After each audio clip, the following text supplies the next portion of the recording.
दर्जा न दिलवा पाना बिहार की जनता के साथ बड़ा धोखा करने का काम नीतीश कुमार ने किया है, जिसका जवाब आगामी विधानसभा चुनाव में बिहार की जनता अपने वोट के इस्तेमाल के ज़रिए से देगी। जिन क्षेत्रों को हमने चिन्हित किया है वह है कोचाधामन, किशनगंज विधानसभा क्षेत्र, बहादुरगंज विधानसभा क्षेत्र, ठाकुरगंज, कस्बा, अररिया, नरपतगंज, छातापुर, प्राणपुर, जाले, दरभंगा शहरी क्षेत्र, सुगौली, भागलपुर, गया, पूर्णिया, धमदाहा, पीरो, मनिहारी। हम लोगों ने 32 सीटों की सूची पहले जारी की है। ये 18 सीटों की सूची आज जारी कर रहे हैं।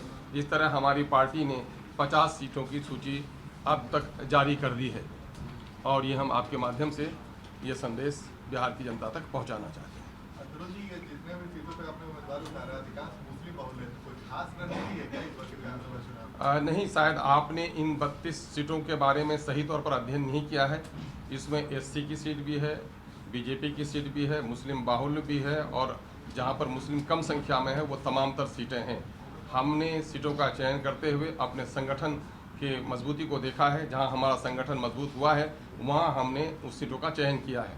हमने हाँ, जाहिर है कि हमारा जो आधार वोट है वो लोग जो लोग वंचित हैं, शोषित हैं, पीड़ित हैं, तो जाहिर है कि मुस्लिम अल्पसंख्यकों और दलितों का क्षेत्र ज़्यादा पिछड़ा और अनदेखी का शिकार हुआ है और वही लोग इंसाफ के ज़्यादा तलबगार हैं, इसलिए हमने उसे प्राथमिकता दी है।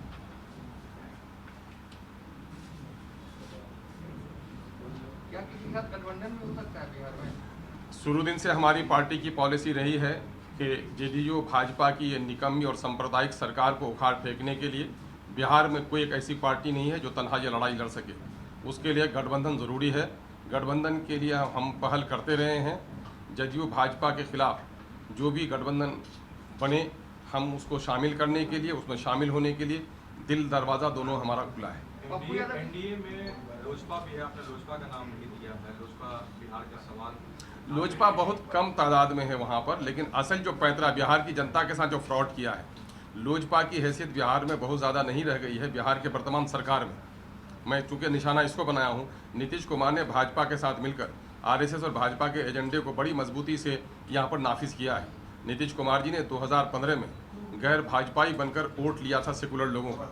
नैतिकता तो ये थी कि गठबंधन को अगर वो तोड़ते थे तो उनको इलेक्शन में जाना चाहिए था, लेकिन उन्होंने वोट लिया गठबंधन के नाम पर, सेकुलरिज्म के नाम पर और भाजपा विरोधी वोट लिया। लेकिन बड़ी चालाकी के साथ 20 महीने में ही उस गठबंधन को तोड़ पर उसी भाजपा के गोद में चले गए जिसके बारे में उन्होंने कहा था कि मिट जाऊंगा मगर भाजपा में न जाऊंगा, यानी उल्टी चाटने का काम नीतीश कुमार की सरकार ने किया है। तो इसलिए ये निशाने पर है, मेरे निशाने पर नहीं बल्कि पूरे बिहार की जनता के निशाने पर अगर कोई है, गरीबों, दलितों, वंचितों, किसानों के निशाने पर अगर कोई है न तो नीतीश कुमार की ये गठबंधन जो ठग पर आधारित है, ये गठबंधन निशाने पर है। तो आप लोगों पे ये आरोप लगा रहा है गठबंधन कि आप लोग, सवाल ये पैदा होता है कि वो हमेशा से ये रीत रही है कि जब कोई भी विस्थापित ताकत रही है उसके विरुद्ध जब भी बात उठी है, 1857 में हमारे लोग आज़ादी के लिए लड़े थे तो हम उसे आज़ादी की तहरीक कहते हैं, अंग्रेज उसे बगावत कहते रहे, है ना। तो ये शब्द वो इस्तेमाल अपने मन के मुताबिक करते हैं।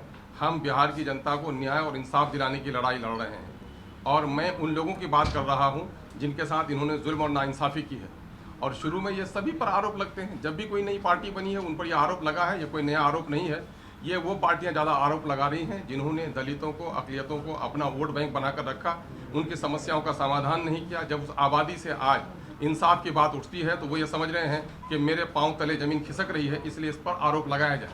जिस तरह आपने देखा होगा कि आसाम में पिछले दिनों में कांग्रेस AUDF पर जो बदरुद्दीन अजमल साहब की पार्टी है यही आरोप लगा रही थी, बल्कि कह रही थी कि भाजपा फर्स्ट एनिमी हमारी AUDF है। लेकिन आज उसी AUDF बदरुद्दीन अजमल के साथ कांग्रेस जाने पर मजबूर है। तो ये लोग पहले दबाने का प्रयास करते हैं, लेकिन जब उस समुदाय की लीडरशिप उठ जाती है तो फिर नाक के बल उसके दरवाजे पर हाजिरी भी देते हैं।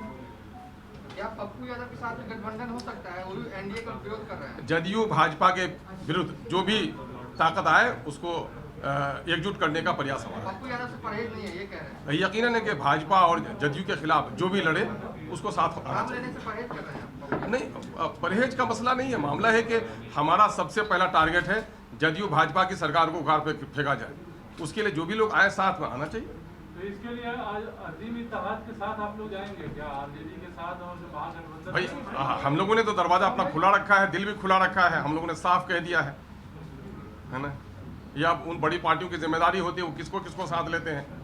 चूँकि मामला ये है कि जो लोग अपने आप को आज महागठबंधन की बात करते हैं वो भी दलितों की अक़लियतों के मसाइल की पूरी लड़ाई नहीं लड़ पाते हैं, बल्कि कहीं न कहीं एनडीए वगैरह जो नाइंसाफ़ी करती है उसका कहीं न कहीं हिस्सेदार बन जाते हैं, कहीं कहीं मुँह चुप्पी साध लेते हैं।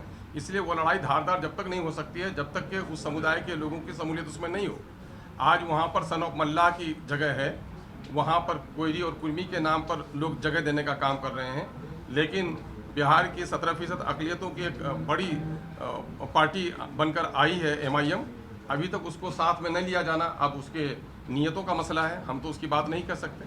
ऐसी योजना है जिसमें ओवैसी कोई वर्चुअल रैली करेंगे बिहार में? हाँ, यकीनन जाहिर है कि इलेक्शन कमीशन का जो गाइडलाइन होगा उसका अनुपालन करना तो सबकी जिम्मेदारी होगी। जैसे अवसर मिलेंगे हमको प्रचार प्रसार के, हम अपने जो हमारे पास साधन होगा उसके मुताबिक हम वो काम करेंगे।